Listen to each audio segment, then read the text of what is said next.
বারবার ঘুঘুথুনি ধান খেয়ে যাও, এবার পড়লে ধরা, বলো তো প্রতারণা করে কি পাও, এমন একটি স্লোগানের সাথে মিল বলেছে। হ্যাঁ ভিউয়ার্স, আমরা বলছিলাম কবির মিলিটারি নামে প্রতারক চক্রের কথা। বৃহৎ যশোর এলাকার কবির মিলিটারি সেজে দীর্ঘদিন ধরে প্রতারণা করে আসছিল কুষ্টিয়া এবং সিলেট এলাকার একটি সংঘবদ্ধ প্রতারক চক্র। বিভিন্ন প্রতিষ্ঠান এবং ব্যক্তির কাছ থেকে প্রতারণা করে আসছিল এই চক্রটি। এর ফলে বারবার এর দায়ভার নিতে হয়েছিল যশোর এলাকার কবির মিলিটারিকে। তাকে একাধিকবার প্রশাসন হাতে আটক হতে হয় হয়রানি এবং নির্যাতনের শিকার। মাছ খায় মাছরাঙা, আর সবশেষে দোষ হয় সব পাখির, এমনটি ঘটনা ঘটেছে তার জীবনে। এমন অবস্থা হয়েছিল সফল উদ্যোক্তা এবং ব্যবসায়ী কবির হোসেনের। অপমান, অর্থদণ্ড, শারীরিক এবং মানসিক নির্যাতনের শিকার হতে হয়েছিল তাকে। অবশেষে সুকৌশলে ধরা খেল আর্মি পরিচয় দানকারী সংঘবদ্ধ চক্রের 3 সদস্য। শুনুন এবং দেখুন ভিডিও বিস্তারিত।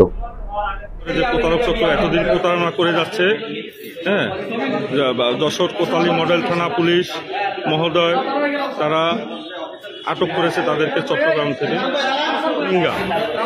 হ্যাঁ, দেখেন কত এরা সব এই যে কবির মিলিটারি, এই যে মাঝখানে কবির মিলিটারি সেই যে কথা বলে আমার নাম মাঙ্গিয়ে, আর এইটা হলো ওর নাম হলো এলো অরিজিনাল রোহিঙ্গা।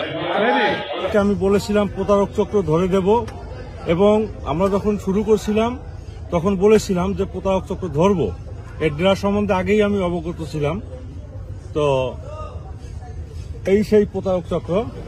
তোমার নাম বলো? মোহাম্মদ শরীফ হোসেন। গ্রাম তোমার সাথে জড়িত আছো? এই কবির মিলিটারি সেইটা কতদিন ধরে প্রতারণা করতেছো? 3-4 মাস ধরে।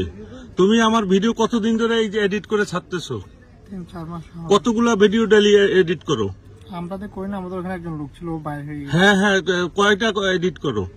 এই সর্বমোট 20টার কাছাকাছি হবে। 20টার কাছাকাছি প্রত্যেকদিন? ওই একবার ওইটাই।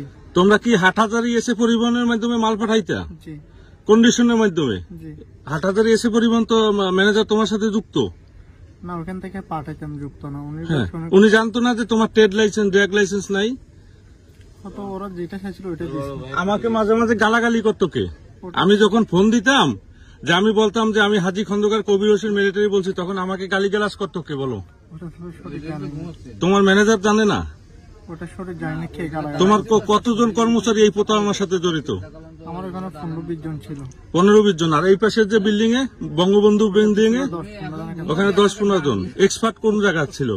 দুনিটাই সেম, আমাদের এক্সপার্ট কিছু না। হ্যাঁ, তাহলে এই যে তুমি হুজুর মানুষ, টুপি মাথায় দিয়া ইয়া করো, হ্যাঁ, তো এই যে প্রতারণার সাথে যুক্ত হইছো, এতে যে আমি 3বার জেল খাচ্ছি, এতে তোমার অনুশোচনা হয়নি? আমাকে দেখো নাই তুমি জেল খাচ্ছি? ফেসবুকে দেখছি। ফেসবুকে দেখছো না যে আমাকে জেলের ছবি র্যাবে ধরে নিয়েছে, এই ছবি দেখাচ্ছে, দেখো নাই তুমি?